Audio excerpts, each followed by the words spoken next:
সরকারই চেষ্টা করে তার আগের বাজেটের চেয়ে আরেকটু বড় সংখ্যার বাজেট দিতে। তো এবারও আমরা সেই ধারাবাহিকতায় দেখলাম 9,38,000 কোটি টাকার বাজেট, এবং এখানে ঘাটতি প্রায় 2.5 লক্ষ টাকার কাছাকাছি।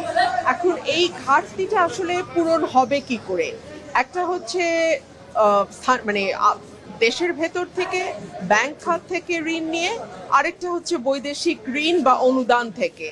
সো আবার আমরা দেখব যে দেশের ব্যাংক খাতের উপরে একটা চাপ তৈরি হবে, এবং বাইরে থেকে যে ঋণের কথা মানে ধরা হয়েছে 1 লক্ষ কোটি টাকার ওপরে বিদেশি ঋণ বা অনুদান, সেখানেও খুব ভালো খবর তো আমরা দেখছি না, বিকজ IMF তাদের যে লোন দেওয়ার কথা ছিল সেটার লাস্ট দুটো কিস্তি তারা এই সরকারের সময় বাতিল করেছে। IMF যখন ঋণের কিস্তি বাতিল করে, এবং তখন দেখা যায় যে অন্যান্য দাতা সংস্থাগুলো আর সেভাবে ঋণ দিতে চায় না।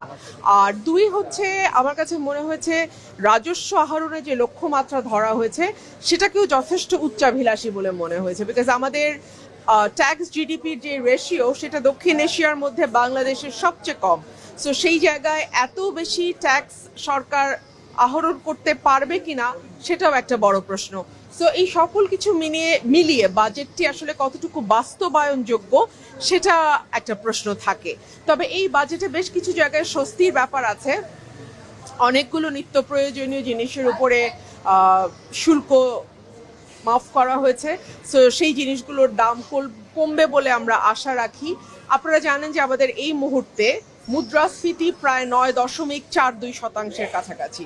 So that is very high number, মানে 9.4 মানে অনেক।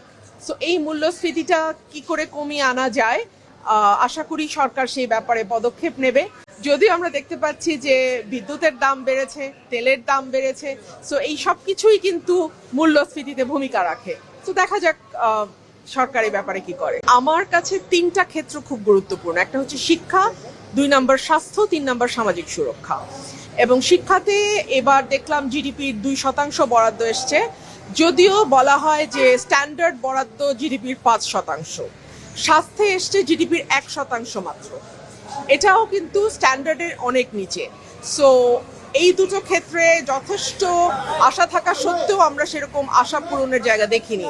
আর সামাজিক সুরক্ষা খাতে অতীতে আমরা দেখেছি যে প্রভিডেন্ট ফান্ড, গ্র্যাচুইটি, আপনার পেনশন, এই সব কিছু মিলিয়ে সংখ্যাটিকে বড় দেখানো হয়। সো এবার আমি বাজেট পড়ে আমি দেখব যে আসলে যে 1 লক্ষ টাকার উপরে যেটা সামাজিক সুরক্ষা বলা হচ্ছে সেটা আসলে কতটা সামাজিক সুরক্ষা আর কতটা আপনার পেনশন, গ্র্যাচুইটি ইত্যাদি ইত্যাদি। বিকজ আমরা যদি সামাজিক সুরক্ষা বলতে যেটা আমরা ভাতা বুঝে থাকি, প্রতিবন্ধী ভাতা, বিধবা ভাতা, এই ভাতাগুলো যোগ করলে আমরা আগের আমলে দেখেছি 8-9 হাজার কোটি টাকার উপরে সেটা আসে না, যদিও বলার সময় বলা হয় 1 লক্ষ কোটি টাকার উপরে সামাজিক সুরক্ষা। সো এবারও যদি আমরা পেনশন, গ্র্যাচুইটি ইত্যাদি ভাতা যুক্ত করে সেটা 1 লক্ষ টাকা হয়, তাহলে এটা আসলে প্রান্তিক মানুষকে তেমন কোনো সুবিধা দেবে না। ফ্যামিলি কার্ড যেটা বলা হচ্ছে যে সামনের বছরের মধ্যে 41 লক্ষ পরিবারের হাতে ফ্যামিলি কার্ড যাবে, এবং 14,000 কোটি টাকার ওপরে সম্ভবত বরাদ্দ দেখানো হচ্ছে। আপনি যদি সেটাকেও হিসাব করেন যে আমাদের 1 লক্ষ টাকার উপরে যেখানে আমরা সামাজিক সুরক্ষা বলছি, সেখানে মাত্র 14,500 বা এরকম কোটি টাকা কার্ডের পেছনে, যেটা আপনি বললেন সামাজিক সুরক্ষা কার্ডের পেছনে। সো এটাও কিন্তু অপ্রতুল। এটাও কি খুব বেশি আপনার মনে হয়? খুব বেশি তো নয়। বিগত দিনের তুলনায় তো কিছুটা বেড়েছে, হ্যাঁ বিগত দিনের তুলনায় কিছুটা বেড়েছে, তবে একই সঙ্গে আমাদের জিডিপির আকার বেড়েছে। আমাদের জিডিপির আকার এখন ধরা হচ্ছে 68 লক্ষ কোটি টাকা। সো দ্য জিডিপির আকার তো অনেক বড়। সেই তুলনায় আপনি যদি জিডিপির রেশিওতে দেখেন সেটা খুব বেশি আসবে না।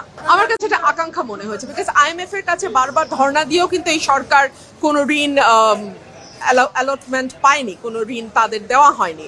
সো সেই জায়গা থেকে আমার মনে হয় এটা একেবারেই শুভ আশা থেকে, বিকজ IMF তার ঋণের কিস্তি বন্ধ করে দিয়েছে। That is a very major move on the part of IMF।